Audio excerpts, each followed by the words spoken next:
प्रिय विद्यार्थी, आज हम सभी हिंदी व्याकरण के लेखन के अंतर्गत निबंध लेखन पे चर्चा करेंगे कि निबंध कैसे हम विधिवत, कैसे अच्छे तरीके से हम निबंध लिखेंगे। आज हम सभी यहाँ पे चर्चा करेंगे। तो आइए सबसे पहले लेखन निबंध का परिचय प्राप्त करते हैं कि निबंध लेखन के बारे में हम सभी जानेंगे। निबंध होता क्या है, निबंध के मुख्य अंग कौन कौन से हैं, पाठ्यक्रम में निबंध को क्यों जोड़ा गया है, निबंध कितनी प्रकार के होते हैं और उन्हें लिखते समय किन विभागों में बांटा जाना चाहिए जिससे उन्हें लिखने में आसानी हो, निबंध को लिखते समय किन किन बातों का ध्यान रखना चाहिए।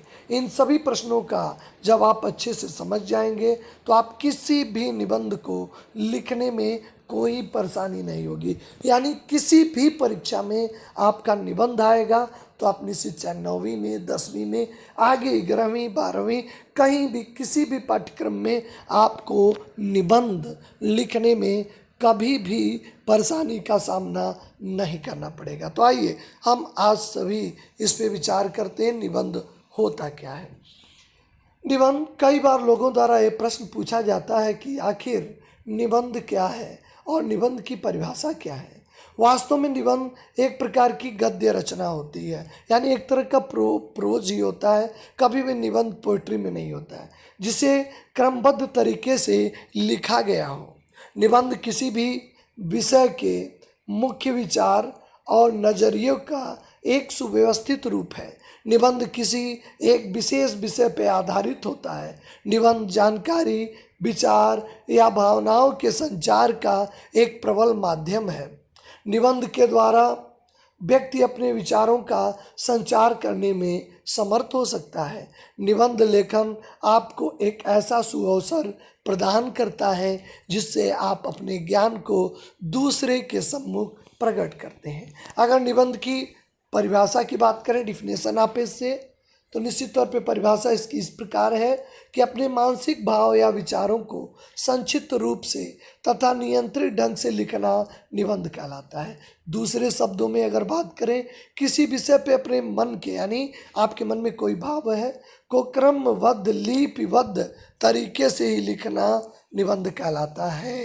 निबंध दो शब्दों से मिलकर बना है, नी और बंध। इसका अर्थ है भली प्रकार से बधी हुई रचना, अर्थात वह रचना जो विचार पूर्वक क्रमबद्ध रूप से लिखी गई हो। इसके आधार पे हम सरल शब्दों में कह सकते हैं कि निबंध वह गद्य रचना है जो किसी विषय पे क्रमबद्ध रूप से लिखी गई हो। निबंध के विषय क्या हो सकते हैं, यानी किन किन विषयों पे निबंध को लिखा जाता है। आइए यहाँ पे विचार हम सभी करते हैं। साधारण रूप से निबंध के विषय परिचित विषय होते हैं, यानी ऐसे विषय होते हैं जिनके बारे में आप जाने होते हैं, सुनते हैं, देखते हैं, पढ़ते रहते हैं। जैसे धार्मिक त्यौहार, राष्ट्रीय त्यौहार, विभिन्न प्रकार की समस्याएं, मौसम आदि। जीवन के सभी क्षेत्रों में सफल विचार विमर्श के लिए निबंध की आवश्यकता होती है। निबंध किसी भी विषय पे लिखा जा सकता है। आज सामाजिक, आर्थिक, राजनीतिक और वैज्ञानिक विषयों पर निबंध लिखे जा रहे हैं। संसार का हर विषय, हर वस्तु एक निबंध का केंद्र हो सकता है, कोई भी विषय हो। हिंदी के प्रमुख साहित्यकार आचार्य रामचंद्र शुक्ल ने निबंध को परिभाषित भी किया।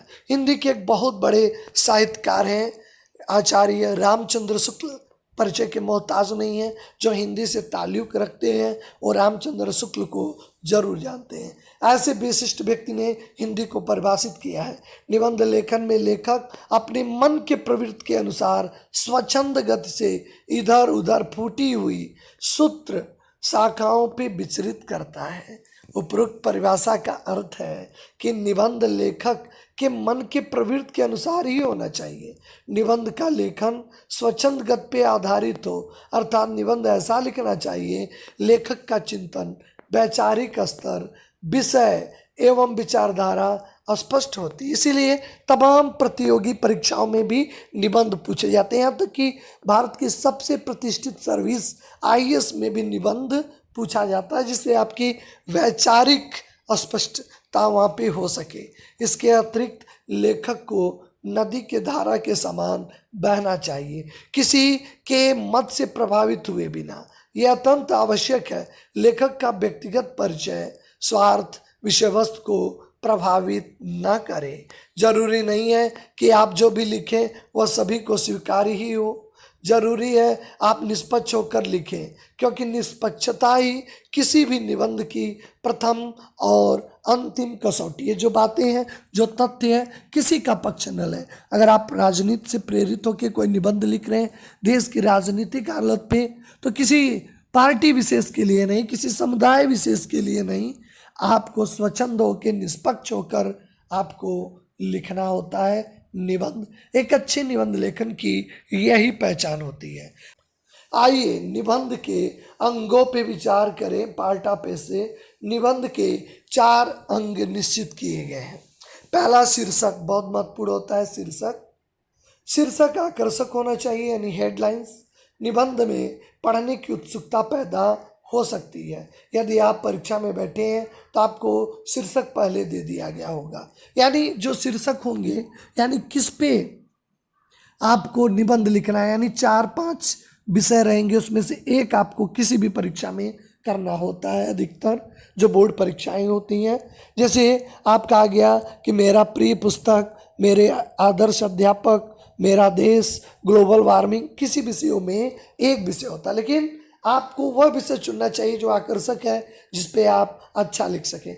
सबसे बढ़िया आपका पहली व्यवस्था है कि आपको सबसे पहले चुनाव करना होता है। किसका? शीर्षक का आपको चुनाव करना होता है, यानी जिन विषयों पे निबंध दिया है उसमें से अच्छे विषयों को आपको चुनना होता है। दूसरा है आपका प्रस्तावना। निबंध की श्रेष्ठता की ये नींव होता है इंट्रोडक्शन, जिन्हें इंट्रोडक्शन या प्रस्तावना कहते हैं। कहा भी जाता है कि जो शुरुआत अच्छी होनी चाहिए, अत्यंत रोचक और आकर्षक होनी चाहिए, परंतु ये लंबी नहीं होनी चाहिए। भूमिका इस प्रकार हो जो विषय वस्तु की झलक प्रस्तुत कर सके, जो पाठक को निबंध पढ़ने के लिए प्रेरित कर सके। निबंध की शुरुआत किसी सूक्ति, श्लोक, निश्चित तौर पे जैसे को तैसा, समय के महत्व पे आप निबंध लिख रहे हैं तो लिखे, बड़ा कि छोटा काम कीजिए, परंतु पूर्वा पर सोच लीजिए, बिना विचारे यदि काम होगा कभी न अच्छा परिणाम होगा। बहुत सारे उदाहरण समय की महत्व पे। और समय चू की पुनि का पछताने, का बरसा जब कृषि सुखाने। निश्चित तौर पे समय की महत्व। विद्यार्थी जीवन है तो निश्चित तौर पे श्लोक भी लिख सकते हैं। कागचेष्टा बको ध्यानम स्वानिद्रा तथैव च अल्पाहारी गृहत्यागी विद्यार्थी पंचलक्षणम।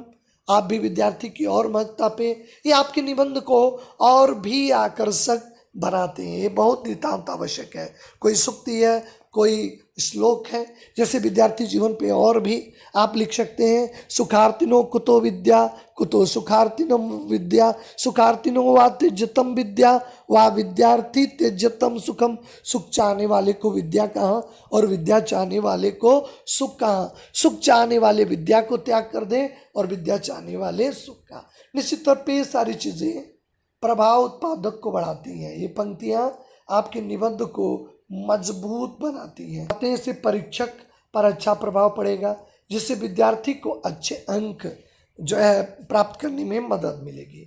आकर्षक प्रारंभ पाठक या परीक्षक के मन में निबंध को आगे पढ़ने की उत्सुकता जगाता। अगर आपका आरंभ ही उत्सुक नहीं है तो निबंध पे कोई ध्यान नहीं देता। फिर सबसे बड़ी बात होती है विषय, यानी जिस विषय पे आप लिखते हैं उसका विस्तार। 4 अनुच्छेदों में विषय के विभिन्न पहलुओं पे विचार प्रकट किए जाते हैं। प्रत्येक अनुच्छेद में एक पे विचार किए जाते हैं। यह निबंध का सर्वप्रमुख अंश है। यह संतुलित होना चाहिए, अत्यंत आवश्यक है। यही निबंधकार अपना दृष्टिकोण प्रकट करता है, यानी विषय वस्तु में उसका क्या सोच है। ग्लोबल वार्मिंग को लेकर, आदर्श शिक्षक को लेकर, प्रिय पुस्तक को लेकर, आदर्श व्यक्तियों को लेकर क्या है, यानी विषय विस्तार से ही पता चलता है। इसलिए एक रफ करना चाहिए। पहले क्या बताना है, पॉइंट बना लें एक, यानी मुख्य बातें पहले क्या करना है, फिर उन्हें पैराग्राफ में लिख लेना चाहिए। और अंत में उपसंहार अति आवश्यक होता है। यह निबंध के अंत में लिखा जाता है।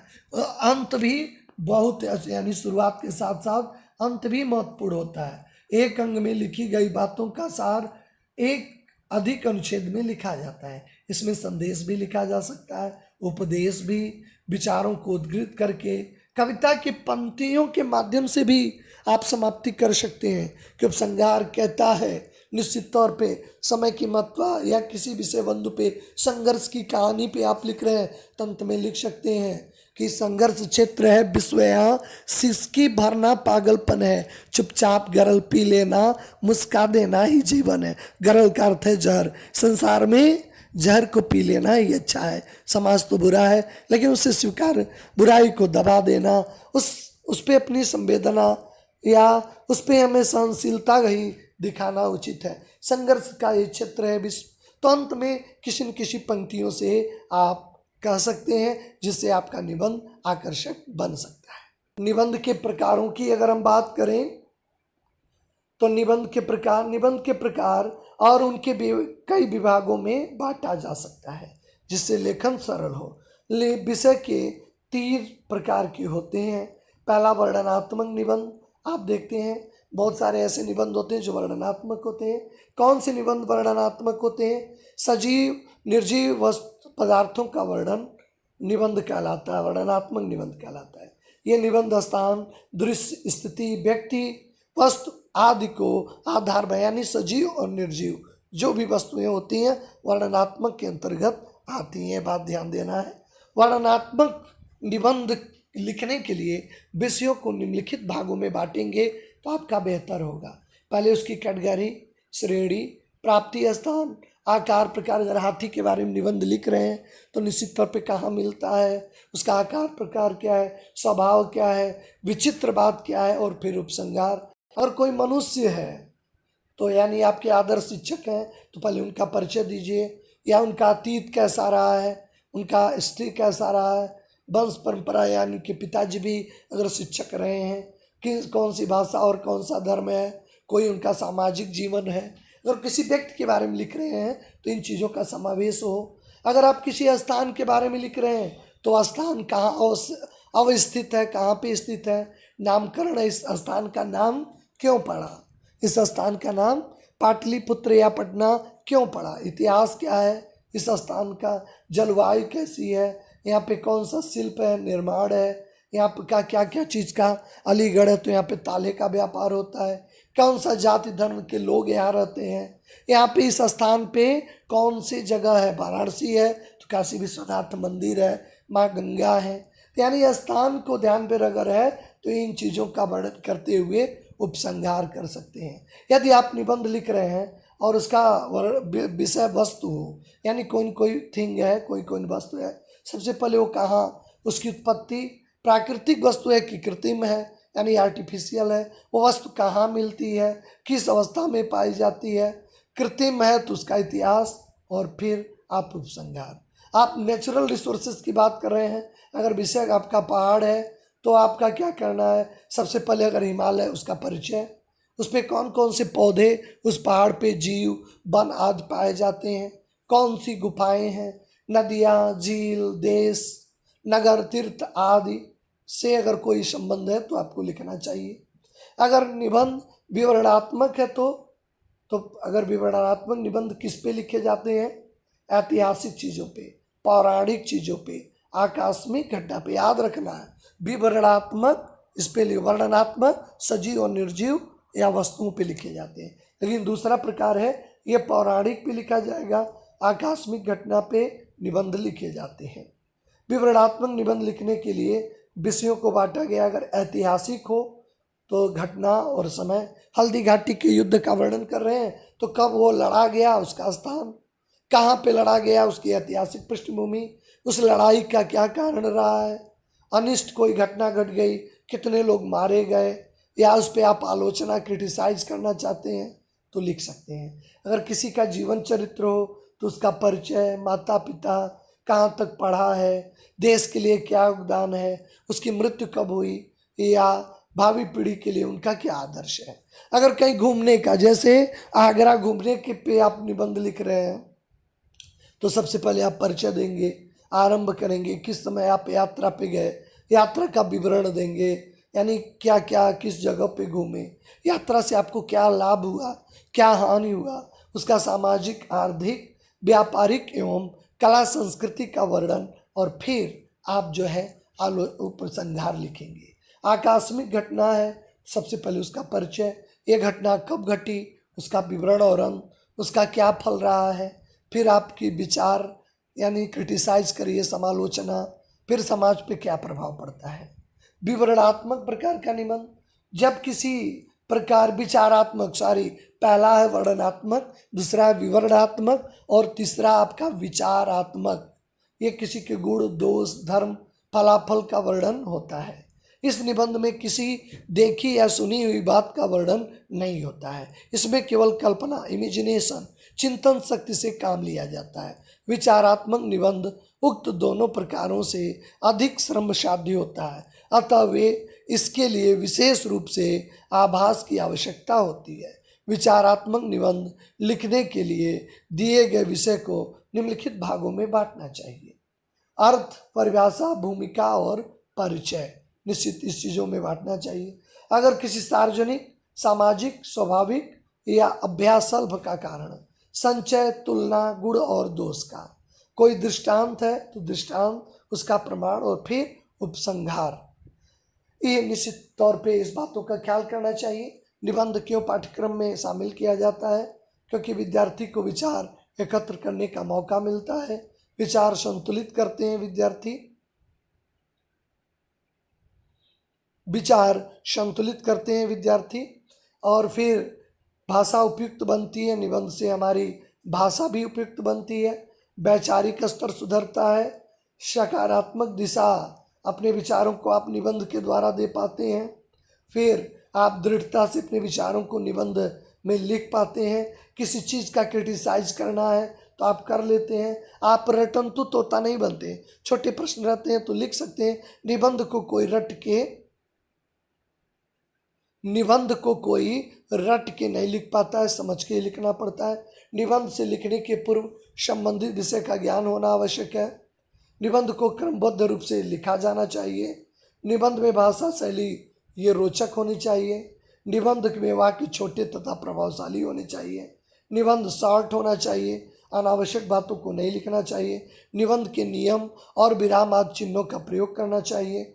निबंध के विषय अतिरिक्त जानकारी प्राप्त करें, इसके बारे में ध्यान देना चाहिए। निबंध का आरंभ, मध्य और अंत में कविता की पंक्तियां अगर लिखते हैं तो बहुत बेहतर है। निबंध में शब्द सीमा का ध्यान दें, कभी कभी परीक्षा में देता है 200 से या 250 शब्दों में लिखें। फिर अगली बात, निबंध से संबंधित सभी पहलुओं पर विचार करें। निबंध में सभी विषय एक दूसरे से जुड़े हों। वर्तनी, भाषा की शुद्धता का भी ध्यान और विराम चिन्हों का ध्यान देना चाहिए। इस प्रकार आज हम सभी ने देखा कि निबंध कैसे लिखते हैं, निबंध के लिखने के लिए क्या बातें होती हैं, निबंध को कितने भागों में बांटा गया है, वर्णनात्मक, विवरणात्मक और विचारात्मक, तीनों में किस बात का ध्यान दें। निश्चित अगर थोड़ी सी ध्यान की बातें हैं आप निबंध में, निबंध बहुत सारे लिखते हैं लोग, खूब लिखते हैं बना चान, खूब बड़ा चढ़ा के लिखते हैं, बना के अंक कम मिल जाते हैं। बस 2-3 बातों का आप ख्याल करेंगे जो इसमें बताया गया। जिस कैटेगरी का, जिस श्रेणी का निबंध है उस नियम का पालन, श्लोक, सूक्ति जो आपके निबंध को मजबूत बनाते हैं, प्रभावित होते हैं, इन सबको लिखकर आप निबंध में पूर्ण का पूर्ण अंक प्राप्त कर सकते हैं। अगले भाग में हम सभी एक उदाहरण के साथ, एक उदाहरण वर्णनात्मक, विवरणात्मक और विचारात्मक का एक उदाहरण के साथ आपके नए वीडियो में आपसे मुलाकात होगी। आप सभी का धन्यवाद। हिंदी उत्कर्ष चैनल को आप लाइक और सब्सक्राइब करें ताकि आपको नए वीडियो का अपडेट मिलता रहे और आप अपने ज्ञान का अर्जन करते रहें।